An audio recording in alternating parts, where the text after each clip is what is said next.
fifaliana lehibe ho ahy ny manolotra ny araba ho anareo rehetra zay efa eopototsy ny fahitalavitra am'ty androany ity. Tsofoky rano ianareo mba andray fahasoavana ao anatin'izao fotoana andranisanao ny fampianarana na ny afatra entiko zao.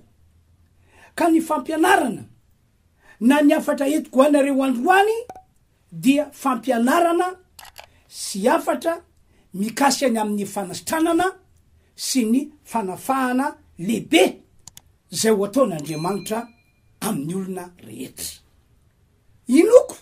Inoko amampanampon'Andriamanitra fa andro ny tompo ho anao ny androany. Ino tsara zao teny lazaiko zao. Panasitrana ny olona rehetra zay marary ny tompo Andriamanitra, lay nahary lanitra sy ny tany, lay nahary antsika zanak'olombelona. Hatramin'ny taloha no nanaovany an'izany ary mbola hatramin'izao vaninandro misy antsika izao. Tena tiany ny manasitrana sy ny manafaka ny olona am'izay zavatra rehetra mamatipatotra na managetsa azy. Taloha aloha mbola olombitsy ihany no nositraniny. Mazava be ny teny nataon'i Jesosy ato amin'ny liko toko faefatra dia fafito amby roapolo. Ino tsara io voasoratra eo arao Matthieu toko faefatra dia fafito amby roapolo. Ary maro no boka teo amin'ny Israely tamin'ny andron'ny Elisa mpaminany. Maro, tsy olona ray na roa na telo fa maro. Nefa tsy mba nisy nodiovina na dia ray akory aza fa namana Sirianina ihany. Zay matoka amin'ny teny hoe taloha mbola olombitsy ihany no nositranin'Andriamanitra. Fa nanomboka tamin'ny fotoana natokavany Jesosy teto ambony tany, natokavany Jesosy lay antsoina hoe zanak'Andriamanitra, dia olona marobe no nositranin'Andriamanitra. Ary Jesosy say irak'Andriamanitra amonjy zao tontolo zao no nitondra an'izany fanasitranana avy amin'Andriamanitra izany. Araka volazan'ny Baiboly zao, tsy nisy olona marary ka tonga tao amin'i Jesosy kanefa tsy nositraniny. Tsy nisy azany tompoko. Hoy volazan'ny Baiboly ao amin'ny Matthieu toko 15, andimy fahasivy amby roapolo ka hatramin'ny andimy faraika amby telopolo. Andao ke vakitsikio zany teny zany Matthieu toko 15 de andiny fahasivy amby roapolo ka hatramin'ny andiny faraika amby telopolo. Arao tsara io fa vakiko le teny. Andimy fahasivy amby roapolo. Ary niala teo Jesosy de nakany amoron'ny ranomasiny Galilea izy, ary niakatra nakeo atendrombohitra izy ka nipetraka teo. Andiny fahatelopolo. Ary nisy vahoaka betsaka nakeo aminy nitondra ny mandringa, ny jamba, ny mona, ny kilemaina, ary maro hafa koa ka nametraka azy teo akaiky ny tomboky Jesosy dia nahasitrana azy izy. Ka dia talanjona ny vahoaka raha nahita ny mona miteny, ny kilemaina sitrana, ny mandringa afaka ary ny jamba mahiratra, dia nakalaza n'Andriamanitra ny Israely izy. Mazava ny voasoratra. Zay rehetra narary tonga teo amin'i Jesosy, nakeo amin'i Jesosy, de io voasoratra io fa nositraniny avokoa izy rehetra. Na inona karazan'ilay aretina na manaona sy manaona misehon'ilay aretina. Na de reo olona voalaza, fa tsy mendrika ny omena fanasitranana azy araky ny lalàna tam'izany fotoana zany. Satria tamin'ny andron'ny Rejosy, tamin'ny andron'ireo zanak'Israely, de nisy lalàna mipetraka mihitsy zay napetraka mba hitaizaina ny zanak'Israely. De zay matoka amin'ny teny hoe na de reo olona voalaza fa tsy mendrika omena fanasitranana azy araky ny lalàna tam'izany fotoana zany, de mbola nositranin'i Jesosy foana, mbola no ahafahan'i Jesosy tamin'ny zavatra namatipatitra azy foana. Ohatra iray ity, ny zanakavavin'ilay Kananita. Zay zany ny ohatra entiko anareo. rehefa aveo moa vakitsika ny tenin'Andriamanitra mitantarany momba izany. Tam'izany araky ny lalàna dia tsy nirahana Jesosy raha tonga tety ambony tany, tsy nirahana ho an'ny olona rehetra izy, fa nirahana ho andreo jiosiany, ho andreo zanak'Israely any. Tam'izany raha misy olona tokony omena zavatsoa avy any an-danitra avy amin'Andriamanitra dia ny jiosiany na ny zanak'Israely any. Zay zany no nataon'Andriamanitra tam'izany fotoana zany. Dia atao anatin'izay nefa dia nisy vehivavy anankiray, vehivavy tsy jiosy, vehivavy tsy isan'ny zanak'Israely, ny filazan'ny Baiboly de hoe Kananita, jentilisa. Zany vehivavy zany nanana problema be satria ny ankizy vaviny nampahoriny devoly, nampijaliany devoly, ary ty renim-pianakaviana jentilisa ity dia nafantatra fa tsy misy mahafaka an'io zanany vavy io ho afaka am'izao herina devoly mampahory sy mampijaly azao afa-tsy Jesosy reriany. Ary fatany tsara nefa fa Jesosy tsy nirahana ho an'ny jentilisa, tsy nirahana ho an'ny olona rehetra, fa ho an'ny jiosiany, ho an'ny zanak'Israely any. Zay ny voalasan'ny Baiboly. Kanefa na dia zany azy nanapa-kevitra izy fa anatona Jesosy foana. Araky le fitentsika malagasy hoe tsy misy mangataka voata maina eto. De nanatona Jesosy izy. Rehefa ve vakiko aminareo moa le teny. De nitaraina tamy Jesosy izy. Fa tsy nahony Jesosy, tsy nahony reo mpianatra. De mbola toizany any ny antsoantso, mbola toizany any ny fitarainana. Tamy farany nandroaka azy reo mpianatra, nandroaka azy any reo apôstôly Jesosy hoe sy mandeha any io vehivavy io fa miantsoantso ato arinatsika, manadalatsika ato. De mbola toizany any ny fitarainana, mbola toizany any ny antsoantso. De tamy farany de nijanona mihitsy Jesosy. De no azavainy Jesosy hoe tsy mety raha maka ny mofonjasa, maka sakafonjasa ka omena ho an'ny ambokely. Ejana ke zany, tena ejana ke zany, noarina tahaka ny biby izy.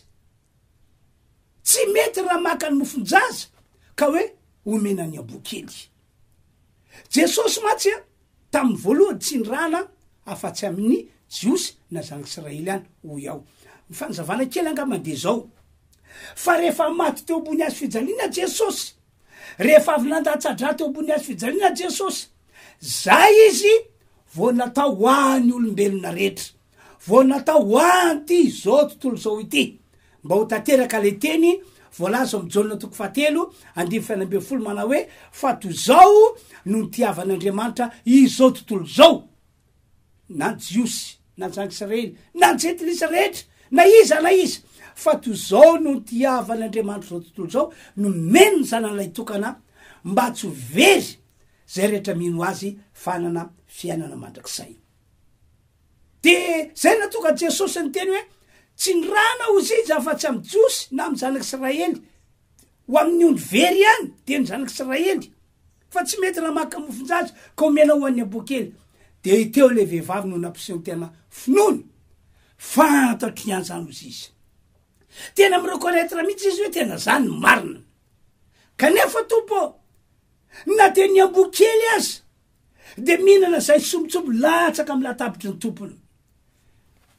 Resy lahatra Jesosy, tena resy lahatra Jesosy. Raha vehivavy, lehibe ny finoanao. Le finoanao mihitsy no tena lehibe. Ka matonga an'Andriamanitra tsy angina fotsiny am'izao, fa dia hetsika izy. Sitrana zanako vavy, sitrana zanako vavy, tonga avy aminao arak'izay, iry ianao ho Jesosy. Antoka vakitsika ny voalaza ato amin'ny Matthieu 5:10, de arao tsara fa lavalava le teny 2:20 ka hatramin'ny 2:20. De niala teo Jesosy ka nakany amin'ny faritany Tiro sy Sidôny.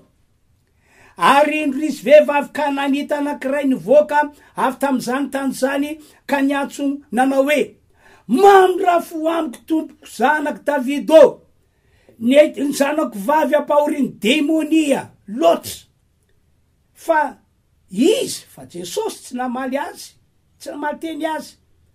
de nanatona ny mpianany ka nangataka taminy nanao hoe roa izy fa miantsoantso mafy atao retsika. Ary izy namalaka nanao hoe tsy ny ranao, Jesosy eto no miteny a. Ary izy namalaka nanao hoe tsy ny ranao afa-tsy ho amin'ny ondry very amin'ny taran'Israely, fa nanatona ihany raha vehivavy, fa nanatona ihany raha vehivavy. De ny akoka teo anatreny ka nanao hoe tompoko vonjeo aho. Fa izy namalaka nanao hoe tsy mety raha maka ny mofonjaza ka manipy azy ho an'ny amboa kely. Fa ory raha vehivavy, marina zany tompoko, manaiky an'izany eo. Fa na dia ny amboa kely azy mba mihinana zay sombitsombony latsaka avy amin'ny latapitry ny tompony ihany. Andeva 7 de namaly Jesosy ka nanao taminy hoe raha vehivavy lehibe ny finonao, tokava aminao arak'izay irinao. De sitrana zanavavy tam'izay ora izay. Tsara ny tompo, tsara amin'ny olona rehetra izy. Tompoko, hoy aho aminareo zay mahita sy mandre ahy androany, marary ve ianao? Manao ahoana fisehon'ny aretina eo aminao? Efa tapidalaka le tamin'ny fitsabona tena ve ianao? De hoy aho aminareo, raha te ho sitrana, raha te ho afaka, raha te hita ny herin'Andriamanitra miasa, ka hoe zay nataony fahiny elabe, zay nataony Jesosy fony izany taty tebony tany, raha tianao ho ataony aminao ihany koa zany amin'ny ty androandroany ety, de hoy aho aminareo, miverena amin'Andriamanitra ianao. Zay no solution tsara indrindra ho anao tompoko. Miverena amin'Andriamanitra ianao. Miverena mino azy, miverena mino ny herin'Andriamanitra magaga. Tapao ny hevitrao ny anatona Jesosy sy ny andray azy ho ao anatinao. Miandry ny desisionao Andriamanitra amin'ny ty androandroany ity ry mpiany malala. Zao nge ny teny natao Jesosy. Matio 1:20 mbola voasoratra io ihany. Mankanesa ty andro ianareo rehetra zay mavesatretana sy mavesatretana miasa fatratra. Mankanesa ty amiko ianareo rehetra zay manana olana. Mankanesa ty amiko ianareo rehetra zay marary, satria resaka fanasitranana moa no resako aminareo androany. Mankanesa ty amiko ianareo ho Jesosy, fa omeko fitsarana. Noho izany, zay nataony olona fahiny ho fanasitranana ny tenany satria narary izy, no ataovy ihany koa, arao ihany koa. Araka ny volaza amin'ny boky Matio zao, le Matio 15:20, 2:20 ka hatramin'ny 2:20, le fanivakina tamintsika teo.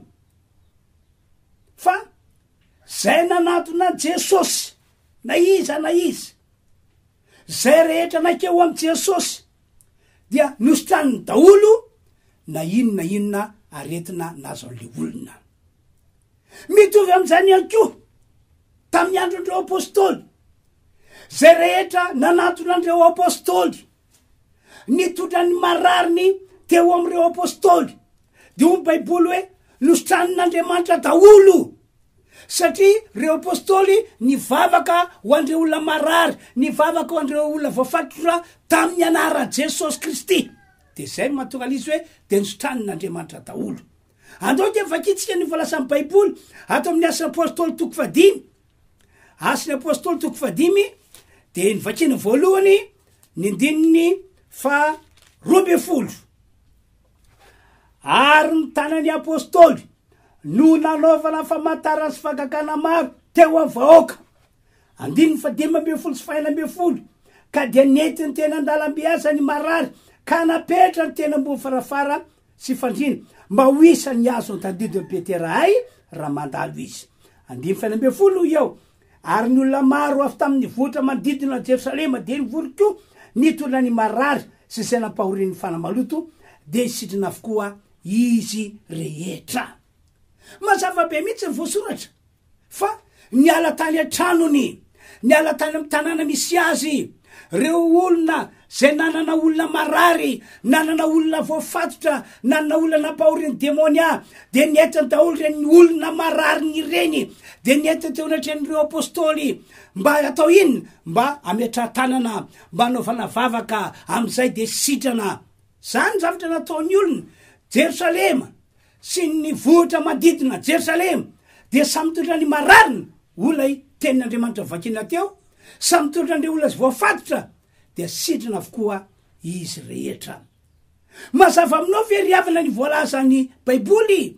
Mazava aminao ve tian'Andriamanitra ambara aminao androany? Satria marary anao, satria ao anatin'ny aretina ianao.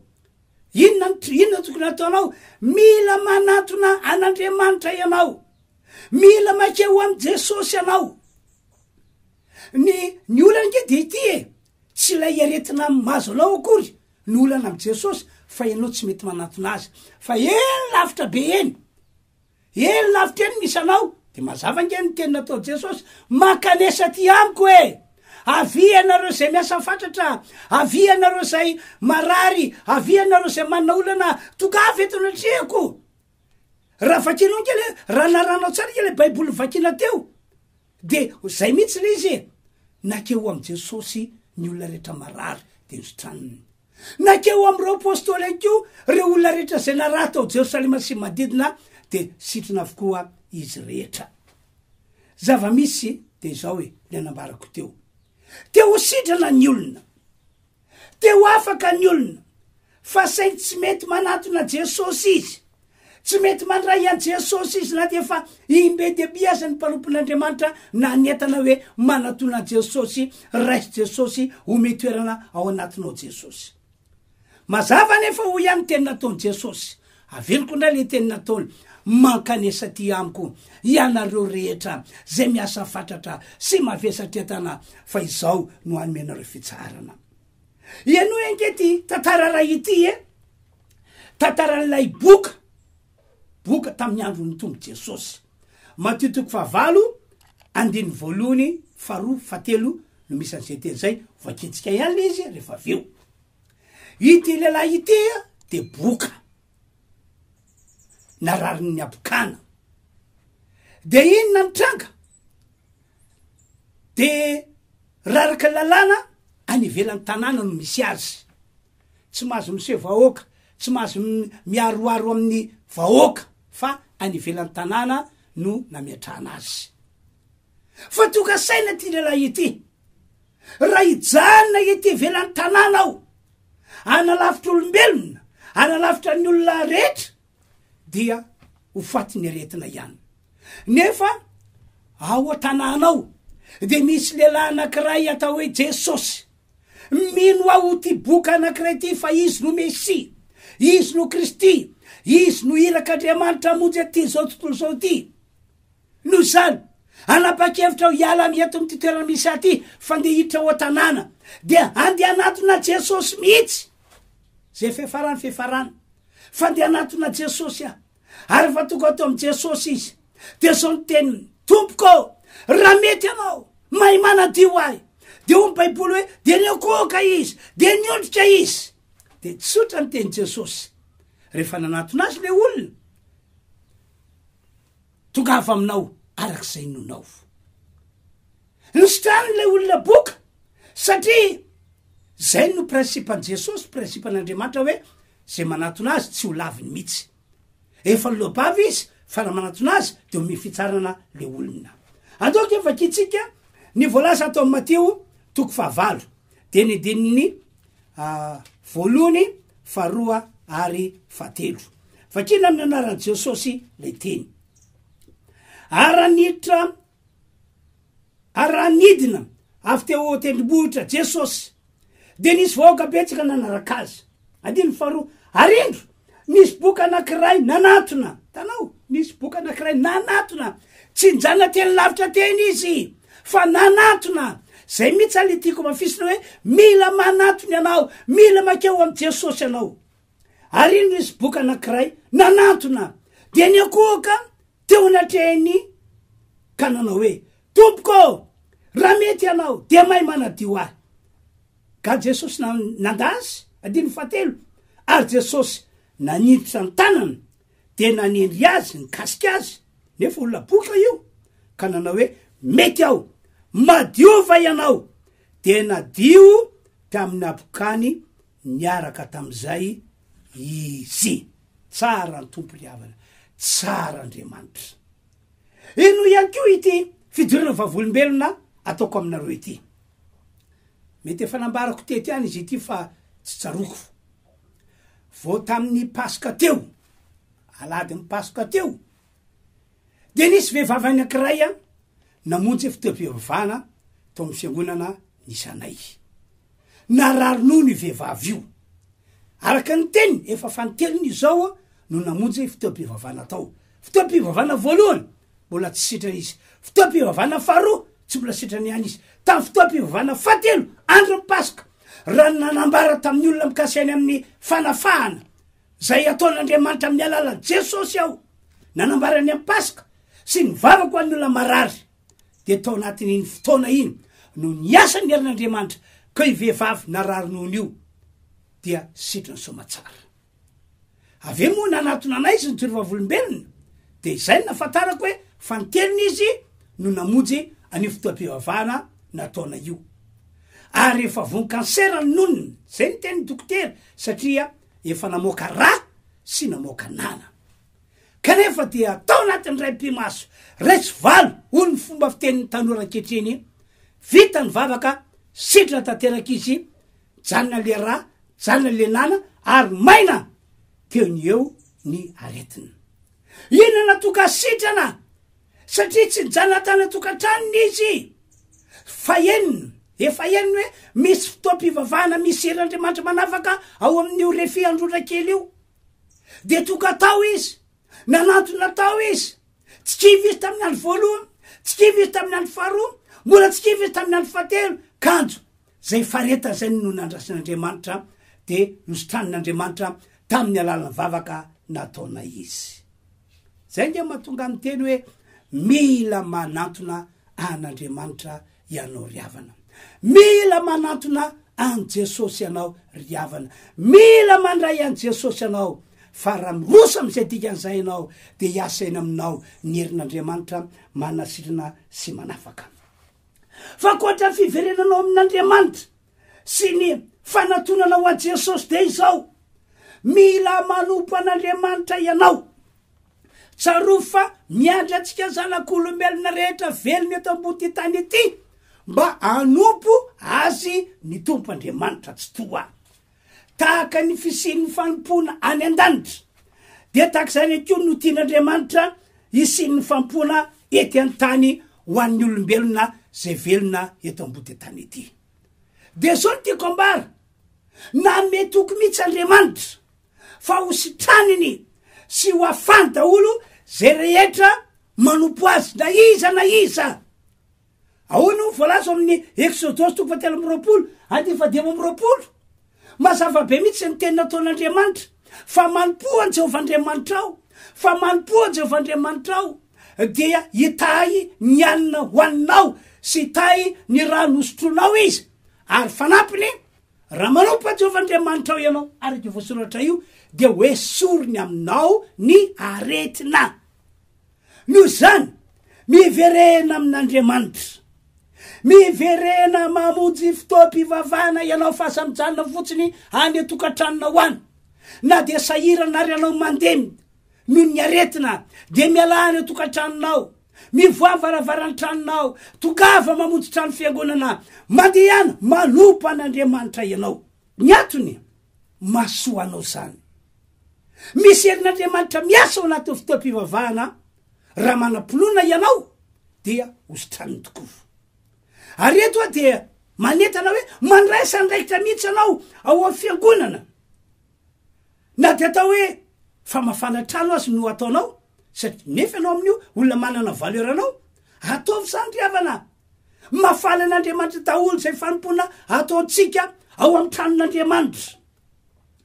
Ho akasan'Andriamanitra daholo ny asa fampona ataonao, raha tena hoe anompo an'Andriamanitra anao, ary zay fampona ataonao zay no hitondra, nitondranao ho amin'ny fanasitranana sy ho amin'ny fanafahana averiko vakinandralay Exodosy 7:7 fa manompoan Jehovah-Andriamanitra ao de hitany ianinao hitany ranosotroanao izy ary hoe sorona aminao ny aretina andro ny tompanao aneny andro androany raha voarainao zay afatra izay de hitany voninahitra Andriamanitra ny anao andeha hivavaka isika apetrao eo fonao tananao raha afaka mandoalika anao de mandoly akipimy masonao fa ty vavaka ataoko ity izy fiatraikany any aminao vavakatsika tompoko Andriamanitra tsy to lay Andriamanitra lay izy alitray ko mandrakizay misaotra ny amin'ny fahafahako nitondra fatrao tamin'ity androandroany ity ho kasiny ny herin'Andriamanitra ny olona rehetra zay nandre azo afatra izao ka iverina amin'Andriamanitra izy verina ho amin'ny Jesosy izy anatona n'Andriamanitra izy anatona Jesosy izy ka reo se tapa-kevitra ho amin'izany sitranina ny anara Jesosy vo mieritreritra ny anapa-kevitra ho amin'izany izy de ho tonga ny aminy any fanasitranana atrana tapidokatrana Alahady ho sitrana izy ho afaka amin'ny herin'ny aretina ho vovonjy ny tsiraray avy misaotra Andriamanitra lehibe ny fahasoavanao tahaka ny namonjenao olona marobe fa iny de tahak'izany no amonjenao olona marobe amin'ny ty androandroany ity de raina ny anaranao amin'ny anaran'i Jesosy misaotra tompo amen isorana moa ny tompo tam'izay afatra nentina zay ary indrindradrindra nanoloana vavaka zay nataoko teo raha mihinanao de ho hitanao voninahitr'Andriamanitra raha mihinanao de ho hitanao voninahitr'Andriamanitra raha mihinao le teny etiko teo anao ka nrefa rapa-kevitra iverina amin'Andriamanitra anatona Jesosy Kristy hiditra ho an-trano fiangonana andray andraikitra mba hanompa an'Andriamanitra de ho sitrany anao zay marary ho afany anao zay voafatotra ary le vavaka nataoko teo de isy herin'Andriamanitra hiasa eo aminao ka ho sitrana tokoa ianao farany izahay fiangonana RHEFI Androndrakely dia tsy mitsahatra ny manasa anareo tsy mitsahatra satria fantatray fa masoa sy matsara no avinareo zany tokafa tompoko ary ke voalaza io ny fandaram-potoana zay mety aminao no vonjenao tongava vo miala ny tranonao de manana finoana fa hitan'Andriamanitra miasa manana finoana fa vonjena ho afaka amin'ny aretiny ianao manana finoana fa vonjena ho afaka amin'ny olana ianao manana finoana fa ho tahina ianao zay zany tompoky ny afatra ka dia raha fahasoavana be dia be ho atsika amin'ny manaraka indray veloma tompoko